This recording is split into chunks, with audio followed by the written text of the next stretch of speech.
কুমিল্লা শিক্ষা বোর্ডে পাশের হার আগের বছরের চেয়ে বেড়েছে, ছেলেদের চেয়ে এগিয়ে রয়েছে মেয়েরা। কুমিল্লা ফয়জুন্নেসা সরকারি বালিকা উচ্চ বিদ্যালয় থেকে যুক্ত হচ্ছে প্রতিনিধি আনোয়ার হোসাইনের সঙ্গে। আনোয়ার, পাশের হার গতবারের চেয়ে বেড়েছে, এই বছর পাশের হার কত এবং যারা সন্তোষজনক ফলাফল করেছেন তাদের উচ্ছ্বাস সম্পর্কে একটু জানাবেন আমাদেরকে। জি তাসিয়া, গতবারের তুলনায় কিন্তু এবছর কুমিল্লা শিক্ষা বোর্ডে গতবার ছিল এই শিক্ষা বোর্ডে ৭৮.৪২ এবং এই বছর কিন্তু ৭৯.২৩ পাশের হার রয়েছে কুমিল্লা শিক্ষা বোর্ডে। আমরা দেখেছি যে এই বছর কুমিল্লা শিক্ষা বোর্ডে কিন্তু ছেলেদের চেয়ে মেয়েরা কিছুটা এগিয়ে আছে।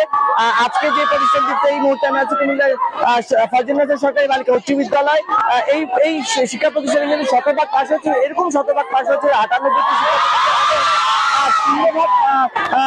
মানে ফেইলের যে হার রয়েছে এরকম কোন শিক্ষা প্রতিষ্ঠান কুমিল্লা শিক্ষা বোর্ডের বছর নেই। আমরা যদি একটু দেখা